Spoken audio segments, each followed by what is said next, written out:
Solo levelling season 2 episode 6 வாங்க voice ஓவர்லாம் பார்க்க போகிறோம். லாஸ்ட் எபிசோடில் நம்ம ஜின்னுவை தாக்கிறதுக்கு நிறைய பனிக்கிரடிகள் வருது. அப்போ நம்ம ஜின்னு அவனோட ஃபர்ஸ்ட் டைம் அவனோட ஷேடோ ஆர்மியை கூப்பிட்றான். எல்லாரும் வெளியே வாங்க, எல்லாரும் வெளியே வாங்க. அந்த ஷேடோ ஆர்மி இருக்கவங்க எல்லாருமே அந்த பனிக்கரடி கூட பயங்கரமாக சண்டை போடுறாங்க. பனிக்கரடி ரொம்ப மோசமாக இருக்கு. அப்போ அந்த ஷேடோ ஆர்மியில் இருக்கிற மேஜிக்ஷனுங்கிற ஷேடோ ஃபயரை பவராக யூஸ் பண்ணுது. ஏன்னா அது ஒரு மேஜிக் பண்ணக்கூடிய ஒரு மான்ஸ்டர். இந்த மெஜிஷியனுக்கு நெருப்பு பவர்லாம் இருக்கு. நான் நினைச்சதை விட இவங்க எல்லாருமே பவர்ஃபுல்லாக தான் இருக்காங்க. அப்போ அந்த இடத்துக்கு ஒரு பயங்கரமான பெரிய பனிக்கரடி, இதுதான் அதுங்களோட லீடராக இருக்கும்னு நினைக்கிறேன். சாதாரண சேடோ ஷோல்டரால் இவங்க கூட சண்டை போட முடியாது. அதுக்கு நான் நினச்சிருக்கேன் இக்ரீஸ், அதை நீ பார்த்துக்கோ. அப்போ நம்ம இக்ரீஸ் இந்த பெரிய பனிக்கரடி கூட சண்டை போட போகுது. நம்ம இக்ரீஸ் அதோட ஷ்வாடை கையில் எடுத்துக்கிட்டு இந்த பனிக்கரடி கூட சண்டை போட போகுது. பனிக்கரடி ரொம்ப பயங்கரமானது. ஏன்னா இதுக்கு வந்த பனிக்கரடியில் இதுதான் ரொம்ப பயங்கரமாக பெருசாக இருக்கு. ரொம்ப ஸ்ட்ராங்கான மான்ஸ்டர்னு கூட சொல்லலாம். நம்ம இக்ரீஸ் கிட்டத்தட்ட ஒரு ஏ ரேங்க் ஈக்குவலான ஒரு நைட்னு சொல்லலாம். இக்ரீஸ் அந்த பனிக்கரடை பயங்கரமாக தாக்குது. கிட்டத்தட்ட ரத்தம் அதுக்கு குழந்தடிச்சுட்டு விழுது. அப்படி இருந்தும் அந்த பனிக்கரடி ஈடு கொடுக்குது. பயங்கரமாக இருக்கு, ரொம்ப பவர்ஃபுல்லாக. இந்த ஃபைட் ரொம்ப பயங்கரமாக இருக்கு. இக்ரீஸை விட எவ்வளோ பெருசாக இருக்கு அந்த பனிக்கரடி. கடைசியாக நம்ம இக்ரீஸ் ஸ்வாட வச்சு அந்த பனிக்கரடி தலையை மொத்தமாக வெட்டி எடுத்துருது.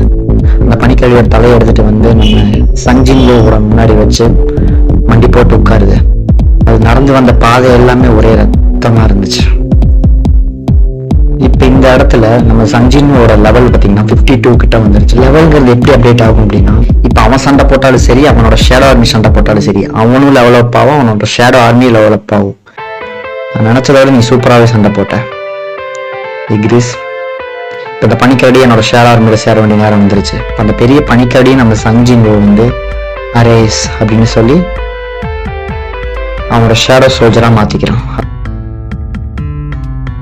அவங்க போய் எவ்வளவு நேரம் ஆச்சு? 3 மணி நேரம் ஆச்சு சார். அப்படி பார்த்தா அவங்களுக்கு உள்ள 3 நாளா இருக்கும். நான் இது மாதிரி போன கிட்ட பாலைவன பகுதி. அங்க அந்த வெயிலேயே ஸ்கின் எல்லாம் ரொம்ப மோசமாயி சாப்பாடு கிடைக்காம ரொம்ப மோசமா எல்லாரும் செத்து போனாங்க. ஆனா இந்த கேட் எப்படி இருக்குன்னு என்னால சொல்ல முடியல.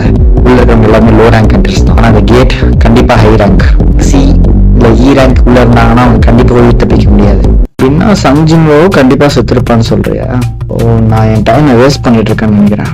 ஒரு நிமிஷம் சார், சங்ஜின்வோவும் ஒயிட் டைகர் கேட்டோட ஒரு பார்ட்டா இருக்காங்க. அப்புறம் எப்படி அவங்க வந்தான்? அவனோட பழைய ஃப்ரெண்ட், அவர் தான் சி ரேங்க் ரைடு வச்சிருக்கான்னு கேட்டாரு. நான் தான் அவரை ரெக்கமெண்ட் பண்ணி உள்ள போறதுக்கு அலோவ் பண்ணேன். சீஃப் ஏதோ மறைக்கிறாருன்னு நினைக்கிறேன். அவர் எதுவும் புதுசா ப்ராப்ளம் கிளப்பி விடாம இருந்தா சரி. வெளிநாட்டுல இருந்து வந்திருக்க இந்த எஸ் ரேங்க் டாங்ஸுக்கும் இந்த இ ரேங்குக்கும் என்ன பிரச்சனை போயிட்டு இருக்குன்னு தெரியல. என்கிட்ட எதையும் நீ மறைக்கிற, என்ன உண்மையை சொல்லு. ஒரு மேல இருந்து கையிடு. எனக்கே நீ ஆர்டர் போடுறியா? என்கிட்ட விளையாடுற வேலை வச்சுக்காத. அவரை முதல்ல கீழே விடு. இதை விட்டுட்டா தூக்கி போடாத. இவங்க 2 பேரும் முறைச்சிட்டு இருக்காங்க. இவங்க 2 பேருமே எஸ் ரேங்க். நீங்க சண்டை போட்டா என்ன நடக்கும்? அப்படி டஞ்சனுக்குள்ள பார்த்தோம்னா அந்த கிம் உள்ள எல்லா மான்ஸ்டர் கூட சண்டை போட்டு அங்க ஒரு பெரிய பனிக்கரடி இருக்கு.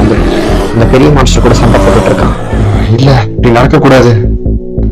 நான் தோத்துட்டு இருக்கேன். இதுங்களா ரொம்ப ஸ்ட்ராங்கா இருக்கு. நான் தான் இருக்கிறதுல இவங்க எல்லாரோட பவர்ஃபுல். நான் தான் இங்க ஏ ரேங்க். எனக்கு இது கஷ்டமா இருக்கு.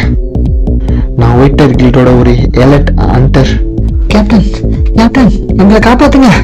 Captain, captain. நான் தோத்துட்டு இருக்கேனா? நம்மளாம் வேற அதுங்களுக்கு சாப்பாடு தானா? அது வந்துருச்சு. கேப்டன், கேப்டன் காப்பாத்துங்க. பயங்கரமா இருக்கு, இறக்கமே இல்லாம இருக்கு.